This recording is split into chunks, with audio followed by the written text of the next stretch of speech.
ओम नमो भगवते वासुदेवाय नमः। आप सभी का मेरे YouTube चैनल भक्ति सागर में पुनः स्वागत है।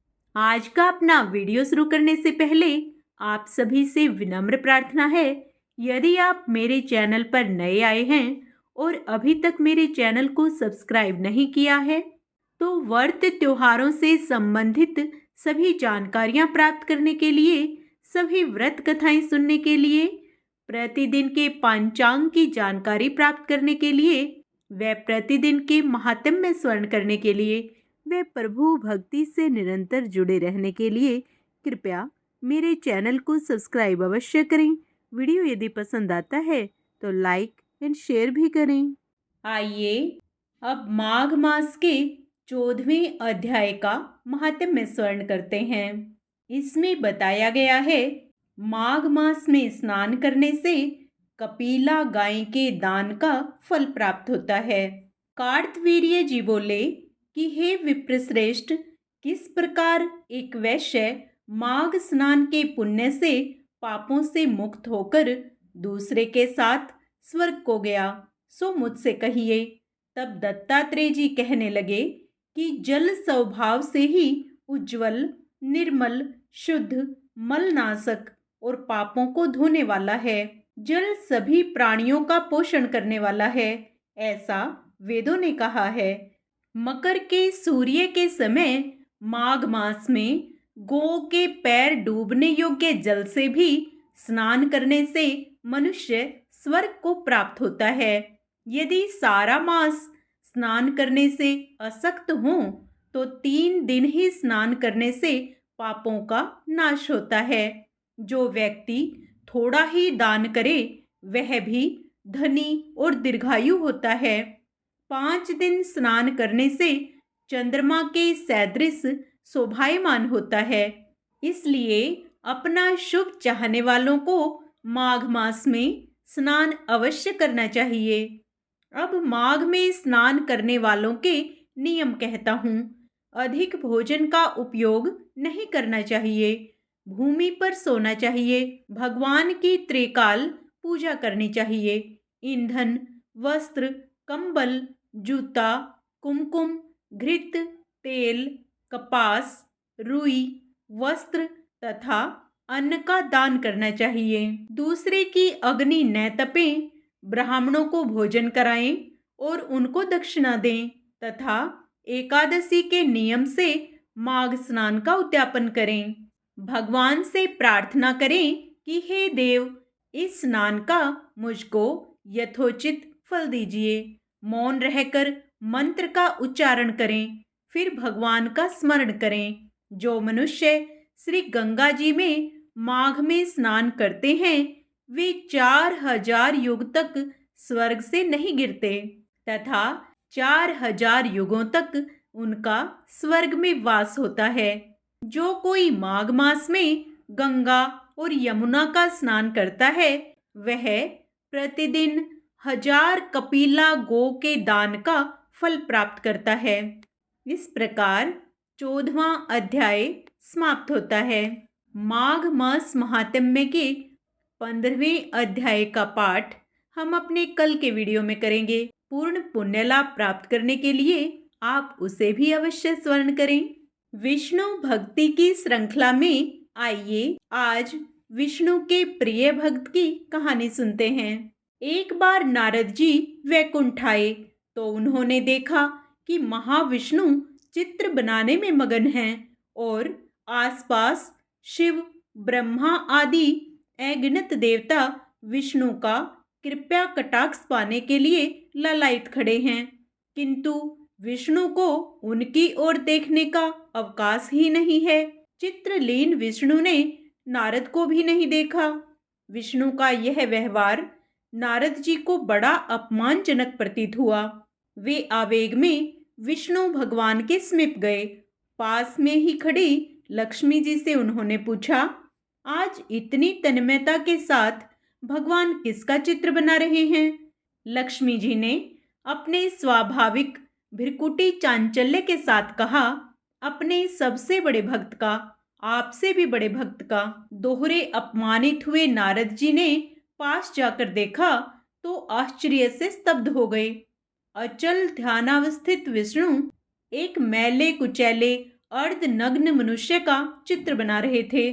नारद जी का चेहरा क्रोध से तमतमा गया। वे उल्टे पांव भूलोक की ओर चल पड़े। कई दिनों के भ्रमण के बाद उन्हें एक अत्यंत घिनौनी जगह पर पशु चर्मों से घिरा एक चर्मकार दिखाई दिया, जो गंदगी और पसीने से लथपथ चमड़ों के ढेर को साफ कर रहा था। पहली ही दृष्टि में नारद जी ने पहचान लिया कि विष्णु जी इसी का चित्र बना रहे थे। दुर्गंध के कारण नारद जी उसके पास न जा सके। अदृश्य होकर वे दूर से ही उसकी दिनचर्या का निरीक्षण करने लगे। संध्या होने को आई, किंतु वह चरमकार न तो मंदिर में गया और न ही आंख मूंदकर उसने क्षण भर के लिए भी हरि स्मरण ही किया। नारद जी के क्रोध की सीमा न रही। एक अधमाधम चरमकार को श्रेष्ठ बताकर विष्णु जी ने उनका कितना घोर अपमान किया है। अंधेरा बढ़ने के साथ साथ उनके मन की अस्थिरता भी गहरी होने लगी। आवेश में आकर उन्होंने विष्णु जी को श्राप देने के लिए अपनी तेजस्वी बाहें ऊपर उठाई ही थी कि लक्ष्मी जी प्रकट होकर उनका हाथ पकड़ लेती हैं और कहती हैं, हे देव, भक्त की उपासना का उपसंहार तो देख लीजिए, फिर जो करना हो कीजिए।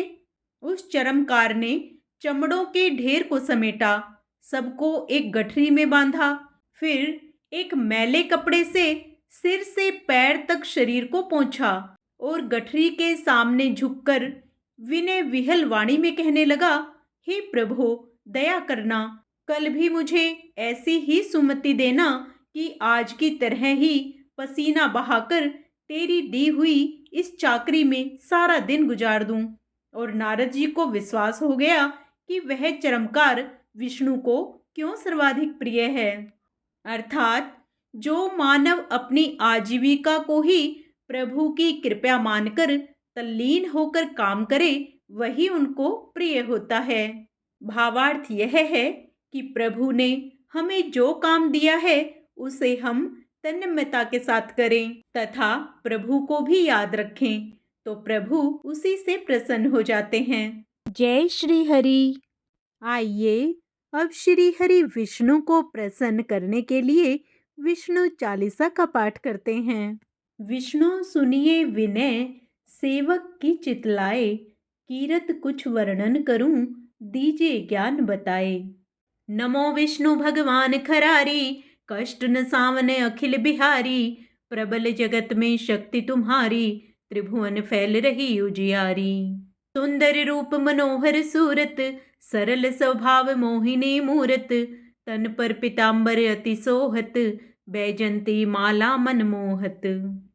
शंख चक्र कर गदा विराजे, देखत दैत्य असुर दल भाजे, सत्य धर्म मद लोभ न गाजे, काम क्रोध मद लोभ न छाजे। संत भक्त सज्जन मन रंजन, धनुज असुर दुष्टन दल गंजन, सुख उपजाए कष्ट सब भंजन, दोष मिटाए करत जन सज्जन।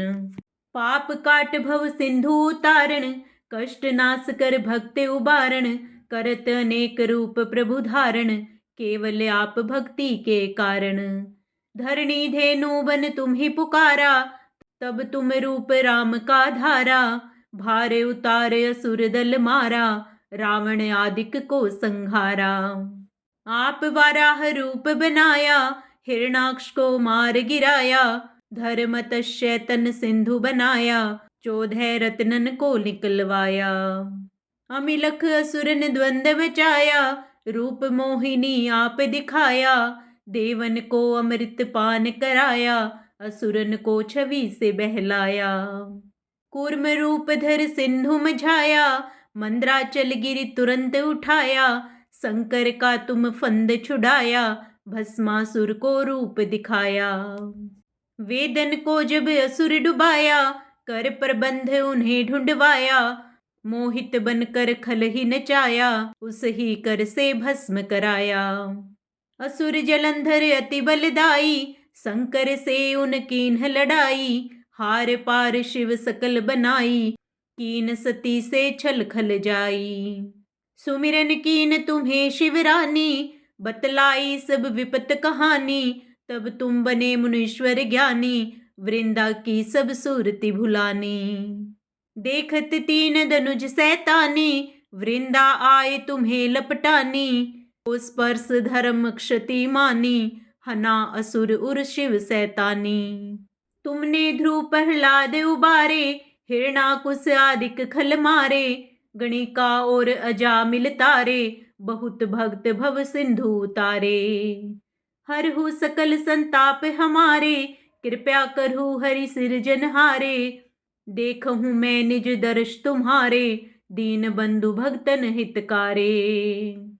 चाहता आपका सेवक दर्शन, करहु दया अपनी मधुसूदन, जानो नहीं योग्य जब पूजन, होए यज्ञ स्तुति अनुमोदन। शील दया संतोष सुलक्षण, विदित नहीं व्रत बोध विलक्षण, करहूँ आप किस विधि पूजन, कुमति विलोक होत दुख भीषण। करहूँ प्रणाम कौन विधि सुमिरन, कौन भांति मैं करहूँ समर्पण, सुर मुनि करत सदा सेवकाई, हर्षित रहत परम गति पाई। दीन दुखिन पर सदा सहाई, निज जन जान लेव अपनाई, पाप दोष संताप नशाओ, भव बंधन से मुक्त कराओ। सुत संपत्ति दे सुख उपजाओ, निज चरणन का दास बनाओ, निगम सदा ये विनय सुनावे, पढ़े सुने जो जन सुख पावे। इति श्री विष्णु चालीसा। अब हम सत्यनारायण भगवान की आरती करेंगे। ओम जय लक्ष्मी रमणा, स्वामी जय लक्ष्मी रमणा, सत्यनारायण स्वामी, सत्यनारायण स्वामी, जनपातक हरणा। ओम जय लक्ष्मी रमणा। रत्न जड़ित सिंहासन, अद्भुत छवि राजे, नारद करत निराजन, घंटावन बाजे। ओम जय लक्ष्मी रमणा। प्रकट भई कलि कारण, द्विज को दर्श दियो, बूढ़ो ब्राह्मण बन कर, कंचन महल कियो। ओम जय लक्ष्मी रमणा। दुर्बल भील कठारो, जिन पर कृपा करी, चंद्रचूड़ एक राजा, तिनकी विपदा हरी। ओम जय लक्ष्मी रमणा। वैश्य मनोरथ पायो, शरधा तज दीन्ही, सो फल भोग्यो प्रभु जी, फिर स्तुति कीन्ही। ओम जय लक्ष्मी रमणा। भक्ति भाव के कारण, छिन छिन रूप धर्यो, श्रद्धा धारण कीन्ही, तिनको काज सरो। ओम जय लक्ष्मी रमणा। ग्वाल बाल संग राजा, वन में भक्ति करी, मनोवांछित फल दीन्हो, दीन दयालु हरि। ओम जय लक्ष्मी रमणा। ग्वाल बाल संग राजा, वन में भक्ति करी, मनोवांछित फल दीन हो, दीन दयालु हरि। ओम जय लक्ष्मी रमणा। चढ़त प्रसाद सवायो, कदली फल मेवा। धूप दीप तुलसी से, राजी सत्य देवा। ओम जय लक्ष्मी रमणा। सत्य नारायण जी की आरती, जो कोई नर गावे। तन मन सुख संपत्ति, मनोवांछित फल पावे। ओम जय लक्ष्मी रमणा। स्वामी जय लक्ष्मी रमणा। जय श्री हरि। विष्णु भगवान की जय।